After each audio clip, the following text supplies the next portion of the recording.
Bismillahirrahmanirrahim.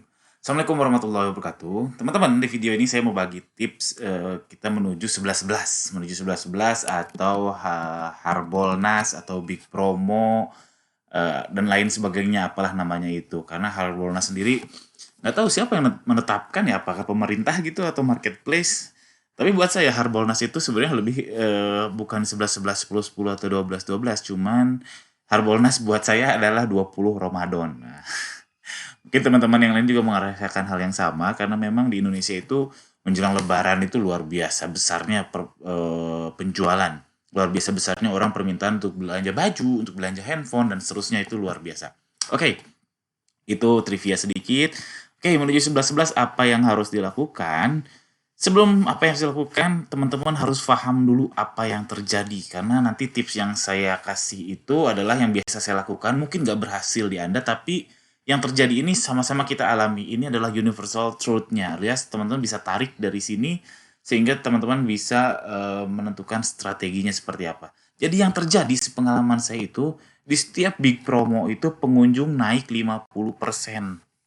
Ya wajar lah karena dibombardir semua media ya oleh Shopee, Lazada, Tokopedia. Dibombardir di TV lah, di YouTube lah, di Facebook lah. Itu pengunjung pengalaman saya cuma naik 50%. Tapi yang paling keren adalah conversion rate itu naik sampai 3 kali. Ini artinya apa? Orang lebih mau beli. Nah, ini kuncinya. Orang jadi lebih mau beli. Ya iyalah, kenapa? Karena satu ditawarin voucher gratis ongkir 0 rupiah. Lalu ditawarkan lagi flash sale Tesla, flash sale. Wah, macam-macam itu luar biasa sekali sehingga orang tuh jadi mau beli.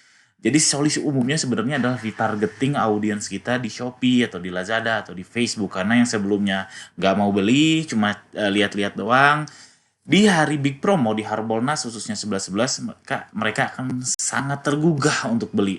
Karena ya tadi ada voucher, ada gratis ongkir, mungkin ada diskon jadi dari Anda juga, dan seterusnya. Ingat ya, ini prinsipnya. Oke, sekarang saya maju apa yang biasanya saya lakukan, belum tentu berhasil di teman-teman. Yang penting teman-teman paham ini, bahwa pengunjung itu cuma naik 50%. Jadi nggak naik jadi 1000%, nggak. Sepengalaman saya nggak. Tapi conversion rate dikalikan 3. Itu kerasanya luar biasa. Jangankan kali 3 conversion rate naik 10% aja itu tuh kerasa banget ke penjualan. Oke?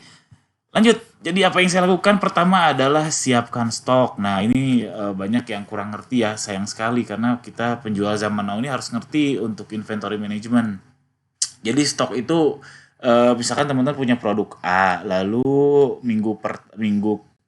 tiga minggu ke belakang kejualnya adalah 100. Lalu minggu kedua ke belakang habis terjual 110 misalkan. Seminggu terakhir terjual 120. Minggu ini misalkan terjualnya adalah 130. Otomatis minggu depan itu alias forecast-nya ini penting. Forecast-nya itu ya sekitaran sini juga, yaitu ya sekitar 140. Itu bisa dihitung pakai forecast dari Google Sheet atau Excel. Nah, ini logika sederhana atau paling minimal Anda tidak nyetok kurang dari 100 karena 4 minggu ke belakang itu lebih dari 100 penjualan Anda. Bayangkan kalau Anda nggak ngerti ini ya sayang sekali karena kita bicara soal data. Ini lakukan ini untuk produk B, C, D, dan seterusnya. Kalau saya biasanya forecast-nya itu adalah 6 minggu ke belakang. Jadi untuk meramalkan penjualan minggu depan saya menggunakan data 6 minggu ke belakang. Nah, dari data forecast ini, dari data peramalan penjualan ini, itu siapkan stoknya. Jadi minggu depan perencanaan saya terjual 140 piece, ya sudah siapkan stoknya 140 piece hari ini atau minggu ini. Dan kalau untuk big promo seperti saya bilang CR naik 3 kali, otomatis piecesnya juga naik 3 kali. Sebenarnya aslinya nggak sampai 3 kali sih. Pengalaman saya ya minimal 1,5 kali lah, meskipun CR-nya 3 kali tapi minimal 1,5 kali. Karena ada juga produk-produk lain yang justru jadi laku. Nah, tapi ini logika standarnya seperti itu, teman-teman. Ketika teman-teman memforecast untuk minggu depan, siapkan stoknya, dan jika big promo itu adalah kalikan 3 kali atau yang minimal kalikan 1,5 kali. Ini yang biasanya saya lakukan. Oke, yang kedua tips dari saya adalah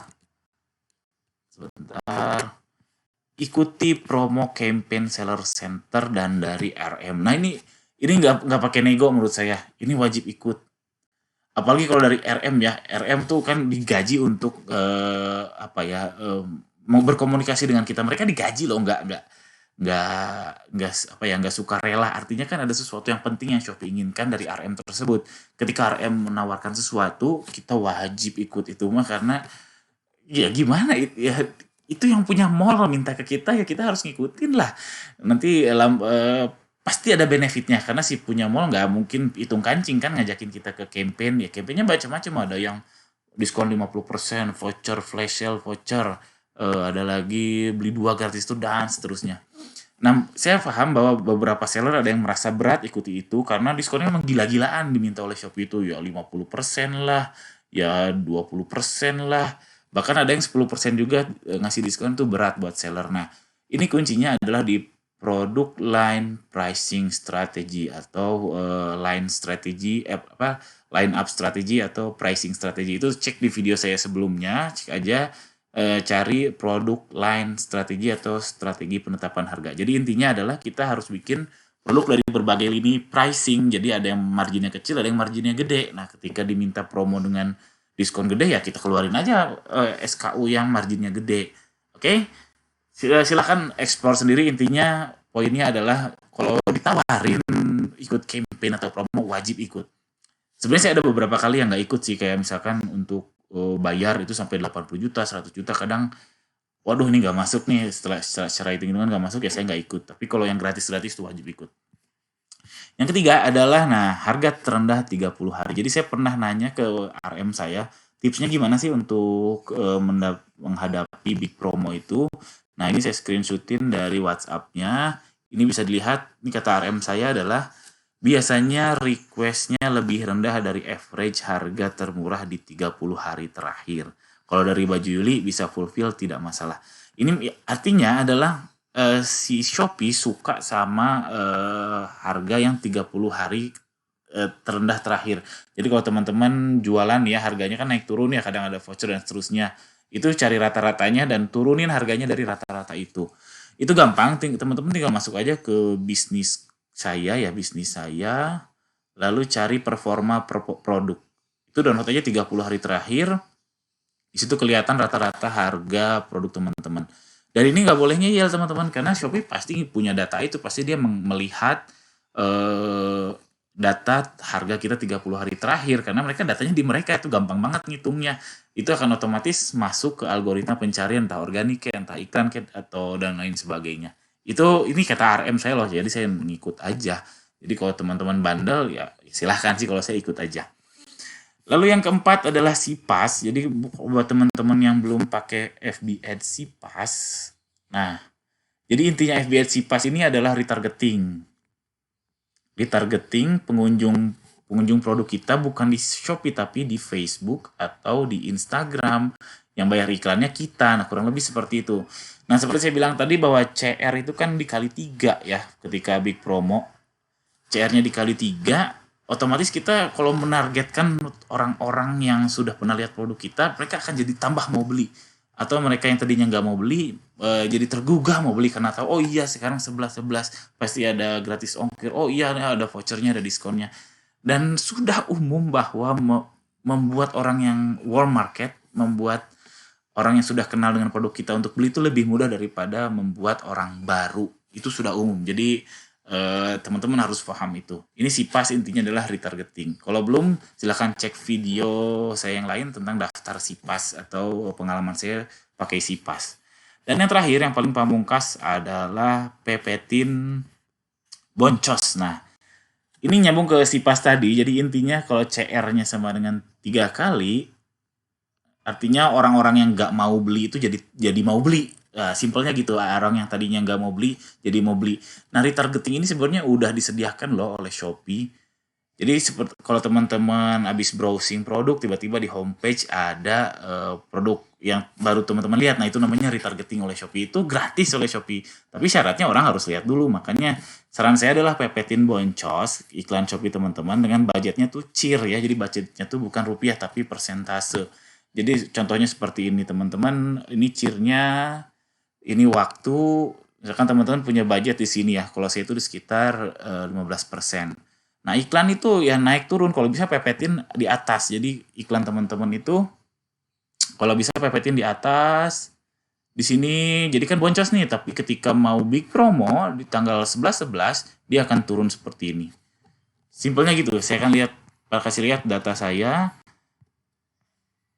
Mana ya? Nah, ini 10-10 tuh di sini ya. 10-10 saya kemarin bisa lihat si biaya iklan tetap kurang lebih sama tapi omsetnya naik drastis. Nah, di sebelum-sebelumnya itu ini saya agak-agak boncos nih. Nih, ini 13%, ini 15%, ada yang 20% kalau nggak salah. Nah, ini 1 juta, biaya 1 juta, omset 9 juta, berarti hampir 20% lebih. Ini kan boncos, tapi itu ketutup di akhir pas ketika mau 10-10 atau di hari H 10-10. Oke, itu saran saya karena kita mengumpulkan audiens sebanyak-banyaknya untuk retargeting nanti di hari big campaign-nya. Oke, alhamdulillah itu aja tips dari saya. Jika teman-teman ada pertanyaan, jangan ragu untuk tuliskan di kolom komentar di bawah. Jika teman-teman suka, tolong subscribe channel ini. Jika ada pertanyaan, jangan ragu untuk tuliskan di kolom komentar di bawah. Sekian, Assalamualaikum warahmatullahi wabarakatuh.